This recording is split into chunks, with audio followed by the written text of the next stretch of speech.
তো hello guys, এখন হচ্ছে আমরা করছি এখানে হচ্ছে শশা মাখা। তো চলো, আজকে যেহেতু প্রচণ্ড গরম তার জন্য এখন আমরা করছি শশা মাখা খাবো।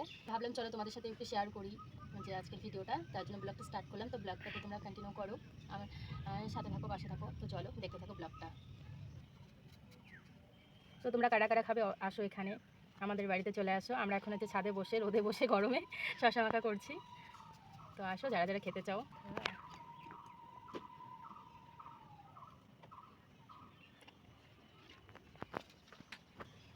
তো এই যে আমরা দুটা খাবো, সাথে লেবুটা কই গেল? লেবুটা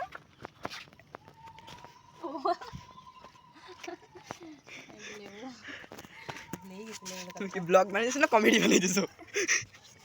লেবু খাই তো আজকে এরকম করে খাবো। চলো কেটে নেই, তারপর দেখা হচ্ছে তোমাদের সাথে।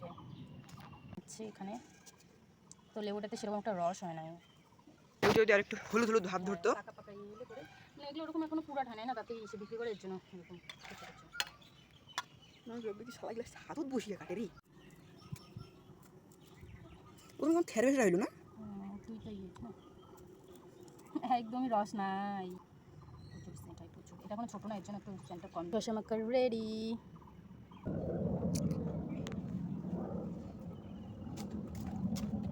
দারুণ লাগছে। আর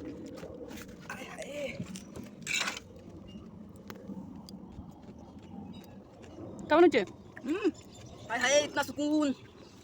मिर्ची ज़्यादा हुआ। मिर्ची ज़्यादा हो गया यार। প্রচুর ঝাল, লঙ্কা দুটা মাত্র লঙ্কা দিয়েছে, তাতে প্রচুর ঝাল, প্রচুর। দেখতেই পাচ্ছ চারিদিকে শুধু লঙ্কাই দেখা যাচ্ছে। লঙ্কাগুলো ঝাল আছে প্রচুর, লঙ্কাগুলো পুরা হচ্ছে না, এর জন্য ঝালটা বেশি, কচি হলে ঝাল। তো গাইস এখানে দিয়েছি লেবুগুলা। তো যেহেতু লেবুগুলো চলে আছে তার জন্য প্রচণ্ড পরিমাণে তিতা হয়ে গেছে। তো এগুলো এখন সাইড করে রাখি, নাহলে পুরো হচ্ছে শশা মাখাটাই তিতা হয়ে যাবে। যেহেতু জল আছে এখানে, শশা থেকে অনেকগুলো জল বেরোচ্ছে, তার জন্য লেবুটা পুরো তিতা হয়ে গেছে। কিন্তু গাইস আমি খেতে পাই, তাও খাবে। আর লেবুটার মধ্যে এক ফোঁটা রস নাই, যার জন্য আর বেশি করে তিতা তিতা লাগে। নেক্সট আম মাখা করে খাবো। গাইস আপনারা যদি এই কোশ্চেনের উত্তরটা জানেন তাহলে বলবেন। আমাদের দেশে পেট্রোল যদি বাইরের দেশ থেকে আসে তাহলে আমাদের পেট্রোল পাম্পে ইন্ডিয়ান অয়েল লেখা থাকে কেন? পেট্রোল পাম্পে ভারত পেট্রোল পাম্প লেখা থাকে কেন? এটা উত্তর আমাকে প্লিজ দিয়ে দিবেন। যে জানো সে অবশ্যই উত্তরটা দেবে কোয়েশ্চেনটার। কোন একটা ছেলে comedy video, short comedy video করে, ওই ছেলেটাই কোশ্চেনটা করছে। ওখানে কমেন্টগুলো দেখো নাই? কমেন্টে কি লেখা ছিল দেখো নাই? কমেন্টে কেউ কিছু লেখেই নেই, কেউই জানে না মনে হয় অ্যান্সারটা। আমি বললাম